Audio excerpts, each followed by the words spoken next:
Bismillahirrahmanirrahim. Assalamualaikum warahmatullahi wabarakatuh. Bertemu lagi bersama saya Jenong Logo. Oke teman-teman, jadi kali ini saya masih berada di kampung halaman saya, Kampung Puspasari, Desa Jatisari, Kecamatan Cisompet, Kabupaten Garut, Jawa Barat, Indonesia. Hidup. Oke, jadi di video kali ini ya, saya masih tetap sharing ya tentang pengalaman saya dalam hal mengurus burung murai batu. Kelah sakadapnya. Oke, jadi di video kali ini saya masih membahas ya, sharing tentang pengalaman saya dalam hal mengurus burung murai batu. Dan di sini ada pertanyaannya dari Akang siapa poho deui pokoknya mah. Nong cenah burung saya jadi stres ya. Bagaimana cara mengenangani burung murai saya? Dia itu stres ya. Stres itu bisa disebabkan karena dari beberapa faktor ya, Kang. Yang pertama biasanya karena kepemilikan baru ya, dikarenakan emang di sini juga akangnya bertanya poho deui tadi dituliskeun lah leungit bukuna jeung pulpen aku barudak goblok. Dia itu baru membeli burung 1 minggu, kemudian dia itu tidak bunyi alias macet bunyi. Itu kenapa penyebabnya? Biasanya itu karena stres. Saya bilang stres itu banyak penyebabnya, bisa karena dia itu kepemilikan baru ya, kita belinya itu misalkan dari Cikajang dibawa ke Cisompet, itu juga bisa membuat dia itu stres. Dikarenakan apa? Dikarenakan perjalanan yang memang berlika-liku, perjalanan jauh, mungkin dia itu mabok, mungkin ya mabok ale-ale semua balik. Nah, itu juga bisa menjadi faktor utama penyebab si burung murai batu itu macet bunyi ya, dikarenakan dia itu stres. Ada juga dikarenakan karena kita menggantung, entah bagaimana sebabnya, entah itu lagi babaru Cina gede angin, burung jatuh sama sangkar-sangkarnya. Itu juga bisa membuat dia itu stres. Bagaimana ciri-ciri burung murai stres itu? Yang pertama, burung murai stres itu tidak gacor. Ya, dia itu tidak gacor, jadi macet bunyi. Yang kedua, terlihat dia itu giras. Ini burung bukan stres katanya teh. Dia itu terlihat giras, dia itu agresif. Iya, dia itu giras, dia itu agresif. Cuma girasnya itu mencela-mencelanya itu tidak beraturan, tidak cantik. Ya mencela-mencelanya itu. Jadilah dia itu dengan tatapan yang tidak fokus. Ya begitu. Sama meskipun giras juga agresif, tapi dia itu tidak gacor. Yang kita inginkan mah gacor dar gelap, meskipun kita kerek, itu burung inginnya kita itu gacor ya, seperti itu. Bagaimana cara untuk mengembalikannya? Kita bermain dari awal aja. Kita bermain dari pagi-pagi. Pagi-pagi biasanya untuk burung yang macet bunyi ya, kurang gacor dikarenakan stres. Biasanya pagi-pagi saya itu mengembunkan dari jam 5 sampai jam 6 pagi. Biasanya jangan terlalu malam ya mengembunkan, dikarenakan takut dia itu belum beradaptasi dengan suhu. Karena ini yang mau kita cari adalah proses pengadaptasian, di mana dia itu mau gacor di tempat kita yang baru dan juga dirawatan orang yang baru ya. Kita kan baru yang merawat. Dari ibarat orang kawin ka janda lah, seperti itu. Anjing ngomong-ngomong janda sia mal balik. Nah, seperti itu.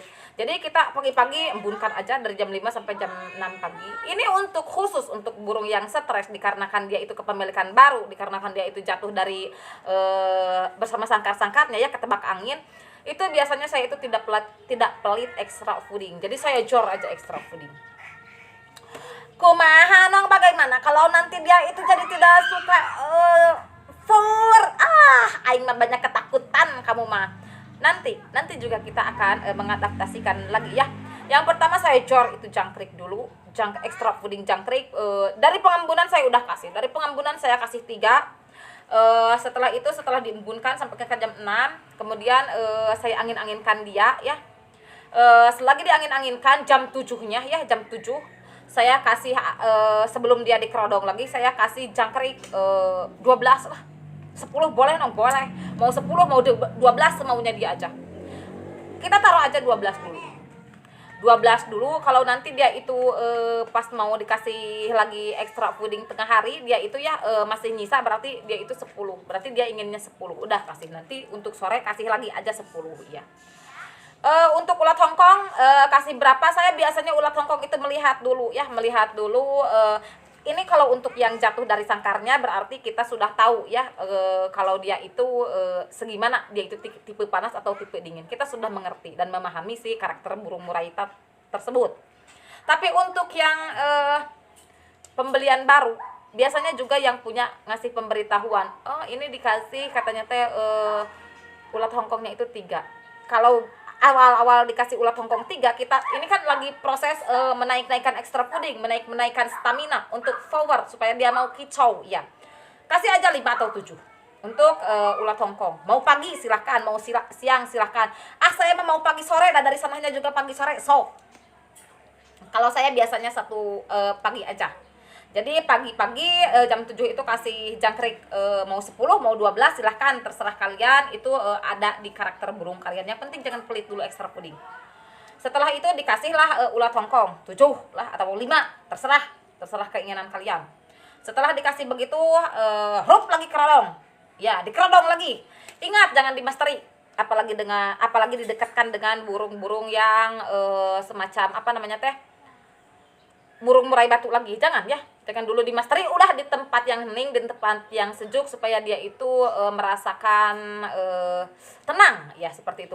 Kalau bisa mengembunkannya itu di tempat-tempat yang enak ya, di tempat-tempat seperti di sungai supaya dia itu mendengarkan gemerincik air sungai ya, mengalir air sungai, atau di sawah supaya dia itu mendapatkan angin yang sejuk ya dari sawah gitu ya.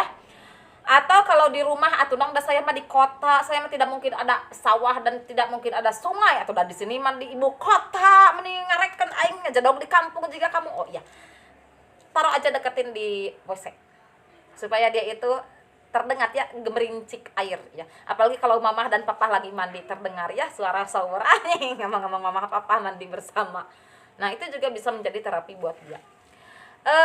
Dan juga untuk sorenya jemur gak dong? Saya enggak jemur, kerodong aja dulu. Sore juga saya kasih aja jangkrik mau, kalau pagi 10 berarti sore juga kita kasih 10.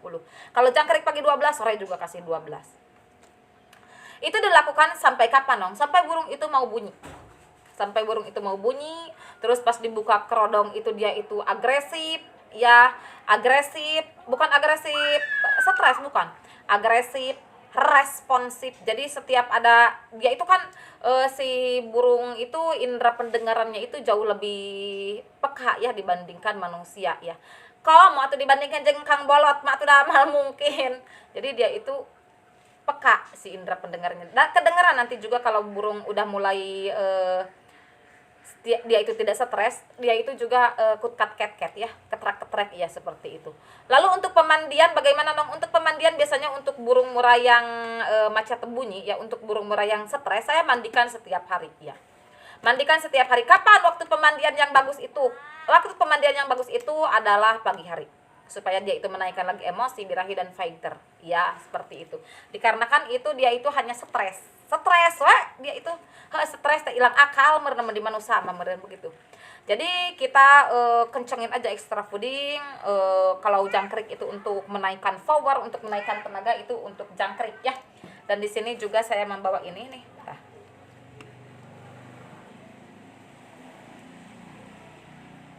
Karena etanong ini buat makan jangkrik saya, supaya jangkrik saya itu memakan daun mengkudu supaya dia itu bagus untuk sistem metabolismenya ya.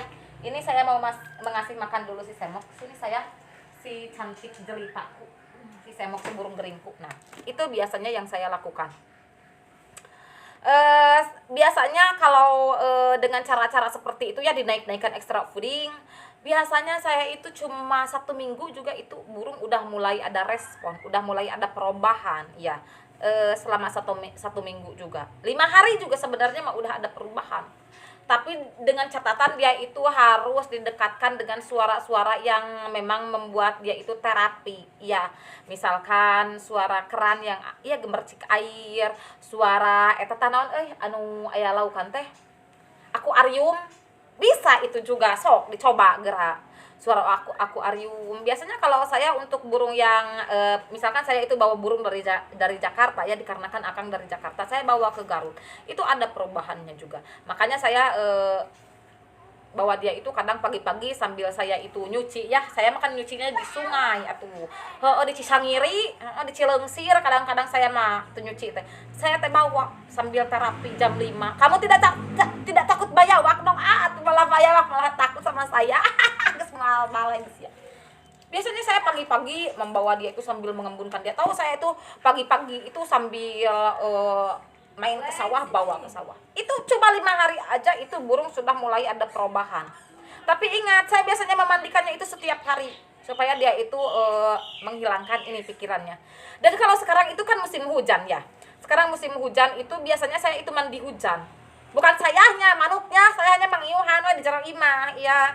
Biasanya untuk mandi hujan saya itu pakai waktu atau mandi hujan juga. Biasanya waktunya itu 15 menit untuk mandi hujan. Setelah 15 menit saya angkat, terus kan saya angin-anginkan. Itu juga murai yang cabut-cabutin bulu ya, cabul.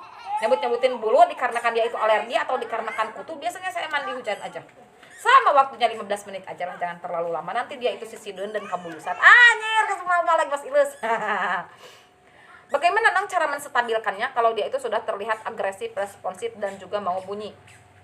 Biasanya saya mandikan, terus kita pangkas ekstra pudingnya. Dikarenakan ini burungnya stres, kita pangkasnya pelan-pelan saja, Bos. Iya. Sedikit-sedikit aja memangkasnya. Kalau dari tadi ekstra pudingnya itu 10 dan harian dulu sebelum dia stres itu 5, kita pangkas aja 8 dulu.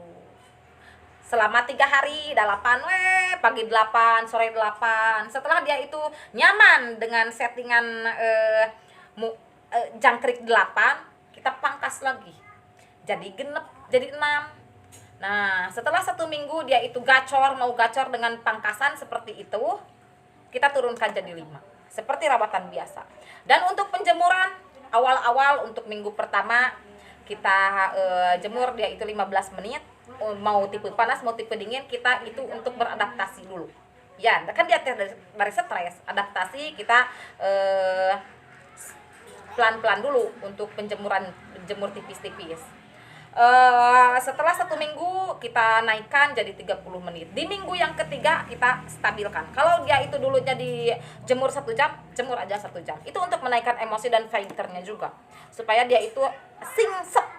Di samping dia itu agresif dan responsif, burung murai yang sehat itu, burung murai yang fit itu biasanya dia itu singset. Singset dalam artian tidak ngembang-ngembangin bulu. Karena kalau ngembang-ngembangin bulu itu masuknya kedua hal, yaitu gering atau sakit, dan yang keduanya itu biasanya burung murainya itu over birahi.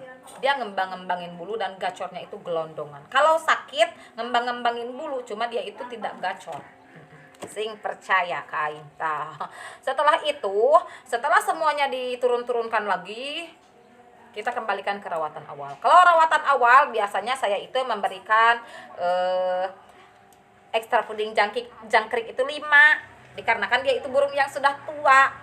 Dan untuk ulat Hongkong saya itu 3 siang, sok kasih begitu. Dan untuk kroto saya kasih 1 minggu 2 kali, sok kasih 1 minggu 2 kali. Dikarenakan apa? Sekarang semuanya sudah stabil ya. Penstabilan itu dilihat dari agresif, responsif dan juga singset yang tadi.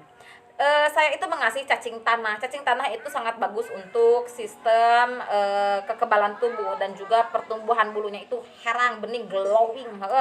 Juga tetangga sabelah, begitu. Kita kasih aja 1 minggu 2 kali untuk cacing. 1 lonjor. Mau 2 lonjor. Terserah dah itu merawatan kalian. Ini mah hanya cara pola pikir aja ya. Kalau untuk pikirannya kalian yang mempunyai. Nah, seperti itu biasanya saya lakukan. Untuk mandi biasanya katanya itu saya mandinya 1 minggu 2 kali. Kalau udah stabil lagi mah 1 minggu 2 kali aja mandinya. Tapi mandinya pagi dulu ya, kecuali kalau dia itu over emosi dan over birahi, barulah kita memandikan sore atau mandi malam ya, seperti itu. Itu juga bagus untuk pertumbuhan, untuk gacoran. Kira ada lu aing mah. Jadi untuk keseluruhan cara saya mengobati, saya merawat burung murai yang stres dikarenakan dia itu kepemilikan baru ya, dan juga dikarenakan dia itu jatuh dari tangkringan ya, jatuh bersama sangkar-sangkarnya dikarenakan gede angin karena babaru Cina. Biasanya saya itu pagi-pagi mengembunkan, dan juga saya itu memberikan ekstra puding yang dibanyakin, dijor aja ekstra puding, biarin aja dia tidak makan pur untuk selang waktu beberapa hari ya. Biasanya saya itu 5 hari juga itu udah sembuh. Saya juga memandikan dia setiap hari, dan untuk pemandian biasanya saya itu mandi pagi ya, seperti itu. Dan untuk penjemuran saya tidak menjemurnya selama dia itu sedang dalam tahap terapi. Dan juga saya itu menyimpan dia, memisahkan dia dari burung murai yang sejenis ataupun dari masteran-masteran lainnya. Dari burung-burung yang kicaunya itu lebih tinggi nadanya, jadi dia itu lebih keras penekanannya, dijauhkan dulu ya. Seperti dari jalak suren itu jauhkan dulu, cucak hijau jauhkan dulu, dikarenakan nanti takutnya dia itu nge-Batman lagi ya, macet bunyi lagi. Dan juga biasanya saya itu bawa dia itu terapi ke sungai, ke sawah, atau juga gemerincik air keran ya, seperti itu tuh untuk Nin Popo itu untuk mengembalikan supaya dia itu stabil lagi ya. Setelah semuanya stabil, kita mandikan lagi, kita pangkas lagi extra fooding, baik itu extra fooding jangkrik, ulat Hongkong, kroto, dan juga cara pemandiannya distabilkan lagi seperti semula. Kalau hariannya, kalau setiap harinya seminggu 2 kali untuk mandi, pangkas lagi seperti itu. Oke, segitu dululah konten dari Jenong Logok untuk saat ini. Mohon maaf bila ada kesalahan, mohon maaf juga bila ada kekurangan. Wabillahi taufiq wal hidayah. Wassalamualaikum warahmatullahi wabarakatuh.